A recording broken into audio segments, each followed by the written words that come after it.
Alright guys, we back with another video. We got Inoue this time. This dude is fighting like 4 or 5 times a year, and that's why he's so sharp in these fights. People don't understand, like, being active as a fighter is very, very important. When you take a long layoff, you sometimes your timing be off, your speed be off. So I like Inoue continuing to fight and stuff like that. So he'll be fighting in September versus TJ.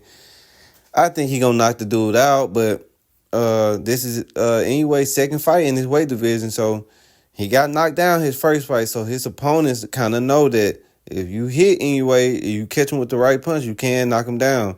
So as Inoue is moving up in weight, he realizing that his defense got to be even more sharper, because if he get hit with a counter punch, he can't go down just like he did last fight. He got hit with a clean left hand. It was sneaky. It was a flash knockdown. He wasn't hurt, but he got knocked down the first time he got knocked down. So anyway, defense got to be a little bit more sharper in these bigger weight classes as he keep going up, which I think it will. And anyway, a lot of people don't realize this. Boxing is a mentality. A lot of the great ones had this crazy mentality. Just think about it.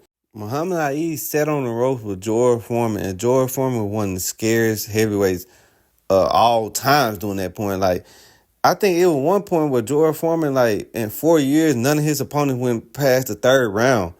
So they just show you the mentality that a great boxer got to have. And anyway, it's like that.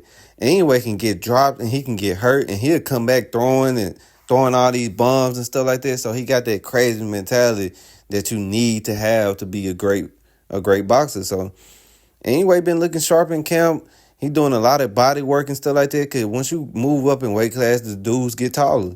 So anyway, been kind of working on throwing the body shots and throwing uppercuts and stuff like that. So he been working real hard on it. And like I said, anyway, been fighting consistently. That's what I like. He became a big star in Japan because he's fighting 4 or 5 times a year. When you fighting that many times and you getting these knockouts and stuff like that, more people are seeing you. More people like, okay, man, I want to. It kind of was the same thing with Mike Tyson. Mike Tyson was fighting every 2 weeks. So you getting all these knockouts, people start saying, wait, I want to see that knockout in person. I just seen that on the internet. I just seen that on social media. I want to go see that. And so that's what happened with Inoue. Like I said, I like this right here. Inoue, he can take a punch. So he do a lot of drills of body work and stuff like that. And that's why Inoue is kind of, he can do that punching, but in between punching and stuff like that. He trained on it. So that's why Inoue be so sharp, and that's why he can take a lot of punches, because he do drills like that. Now, he don't do it to the chin. Anybody doing something like that is stupid, because the less punch position you got, the worse. So you don't want to be taking shots on your chin, trying to get your chin strong. You don't do it like that. So you'll never see him doing that, but he do the body thing where he getting, punches thrown to his body and stuff like that. But anyway, you can tell when Inoue fight, he got a really, really high IQ. Even on the bag, you see him kind of bouncing up and down. He don't faint, but what Inoue would do would bounce up and down, and then he boom. So he do a lot of that bouncing up and down, and then he come in and explode. He got really, really quick feet.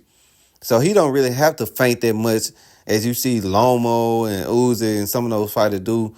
And even the dude Terrence Crawford fought, they do a lot of feinting and feinting and feinting. Anyway, kind of just bounce up and down, and his feet so fast, the next thing you know, he in front of you. So anyway, got really, really quick feet. And I think a lot of people don't talk about that enough. He got that quick feet where he can come in and out and move side to side just so fast. You see it right now on the bag work. If you pay attention to how he moving, his feet is very, very, very quick. Now, one thing about Inoue, he got perfect technique, and he worked real hard on that when he's shadow boxing. Look at that. Look at the quickness of that 1-2. And like I said, Inoue do a lot of bouncing.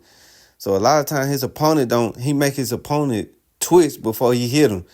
So he bouncing around. You like, okay, what he gonna do? Next thing you know, you getting hit with a punch. So Inoue do a great job of that. And like I said, he really, really big on technique.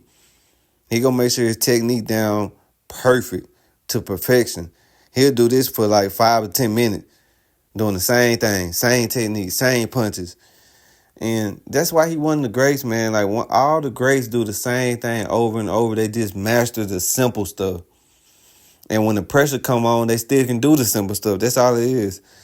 So you'll see Inoue doing a lot of shadow boxing. Terrence Crawford do a lot of shadow boxing. Like, a lot of the great fighters do a lot of shadow boxing, because They want to make sure their technique's great, and they want to make sure their legs in the right place, and they want to make sure they focus. They want to make sure their elbows tucked. They want to make sure they relax. All that stuff come into play when you boxing.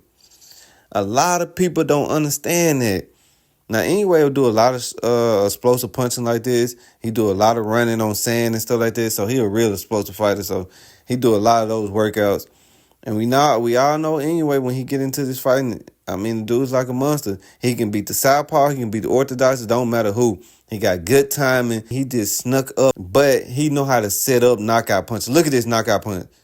Well, he didn't knock him out, but look how he set up that liver shot. He throw the uppercut first to get his arms to kind of come in the middle, and then he comes sneak over to the side. Anyway, did the same thing there. He's so fast and quick with his combination. And that's why a lot of people get caught off guard with him. Look at this. You see how he snuck that jab in there, even though he didn't hit him? Look at it. You just never know when anyway coming. He got really, really fast hands and fast feet. I'm telling you, he remind me of Manny Pacquiao in that way, where they got them really, really fast feet and really, really fast hands. And they're going to be a problem against anybody they fight because it's going to be hard to time them. And if y'all don't take anything from this video, and then this for all the people that's watching, no matter what size you is, you a heavyweight, you a lightweight, you a middleweight, you 160, 180, 190, 200, 250, 300. The way to beat a lot of people in a fight, street fight, boxing fight, you never want them to know what you're doing. They should not know where that punch is coming from.